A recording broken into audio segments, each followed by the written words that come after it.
Olha, nós estamos super assustados, né, Bede Paula? Porque, só para você ter ideia, quando eu fiz neuropediatria, muitos anos atrás, a incidência era 1 para cada 15 mil crianças que eram portadoras de autismo, antigamente chamado, hoje são chamadas de TEA, transtorno do espectro autista.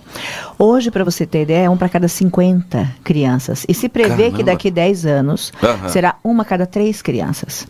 Então, realmente, é um problema de saúde pública. Porque nós temos crianças que têm um comportamento diferente e crianças que, se não trabalhadas, elas serão pessoas que não serão produtivas. Então, elas também custam para o Estado, não só porque elas não serão produtivas, terão que ser sustentadas, mas ela geralmente leva mais um cuidador com ela, via de regra mãe, que não pode trabalhar, nada, para poder se dedicar a ele. Então, realmente, é uma situação muito grave. Tem como evitar isso ou tem que se conviver com isso? Na verdade, hoje não existe prevenção, né, Bede Paula? Porque no meu trabalho, na minha tese de doutorado, nós provamos que essa é uma doença inflamatória do sistema nervoso central, que gera esse comportamento diferente. E, na verdade, você tem que ter alguns fatores. Tem que ter uma predisposição genética e, ali por cima, alguns fatores do meio que vão influenciar na determinação. Então, prevenção não existe, mas o que a gente alarda muito é que se faça um diagnóstico precoce.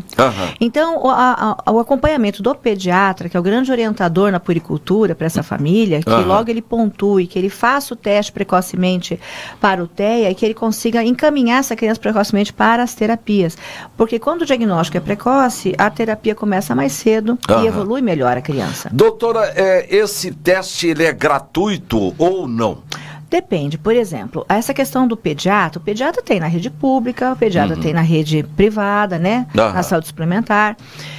Então, como é que funciona? Existe um teste chamado M-Chat. Ele é um teste de triagem.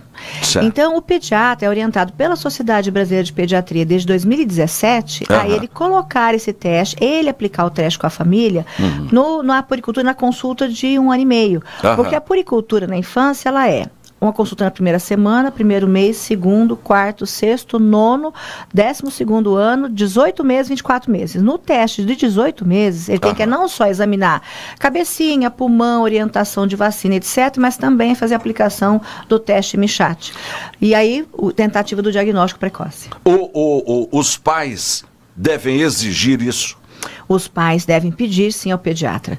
Isso já está, assim, toda a equipe de residência médica, todos os hospitais de escola, nós também, no Hospital Universitário, onde eu faço parte, nós sempre alertamos muito sobre isso. Os nossos médicos residentes, né, de pediatria, saem todos com essa formação que eles têm que fazer testagem.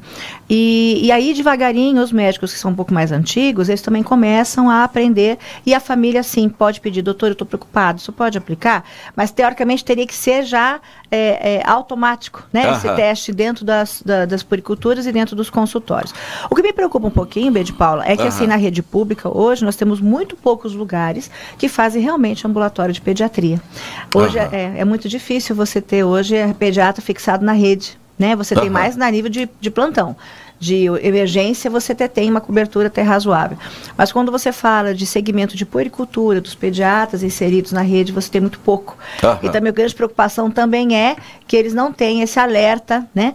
Então, pouco tempo o prazo. Doutora, muitos pais descobrem que, depois de já passado algum tempo, que o filho é autista. E aí ele fica perdido, ele não sabe o que significa isso e ele também não sabe onde procurar os primeiros atendimentos. E aí? É verdade. Então eu vou falar rapidamente alguns sinais, porque graças à mídia isso tem sido muito divulgado. E as pessoas cada vez estão mais alertas. E realmente hoje, dentro da neuropediatria, é de longe o comportamento alterado mais frequente que nós temos enfrentado. Então o que a família pode perceber em relação a esta criança? Primeiro, que eles têm uma alteração da comunicação. Então, via de regra, fala está comprometida. Na minha tese de doutorado, 100% das crianças tinham atraso de fala. Isso é reversível? Isso é reversível. Isso é reversível. Se a criança é logo diagnosticada e ela tem uma forma leve até moderada, ela consegue, com a terapêutica, chegar a ser uma pessoa completamente adequada, normal. Isso. Certo. Nós é que somos da especialidade, enxergamos algumas preferências, por exemplo, entendeu? Então, a gente fica atento a certas situações. situações, mas via de regra, a maioria está muito bem, porque a maioria são leves, sabe? Por isso que a gente tem que fazer um diagnóstico muito precoce e a terapêutica adequada. As formas graves é que são mais complicadas, essas serão realmente de pessoas dependentes. Mas qual que é a preocupação dos pais? Eles querem filhos com sucesso, felizes, que cresçam, tenham profissão, que tenham família. E essa doença, porque é chamada doença, muitos falam que não é doença, mas ela é uma doença, porque ela é uma entidade nosológica com identificação com numeral pelo CID, que é o Código Internacional de Doenças. É uma patologia que realmente vai restringir muito a vida.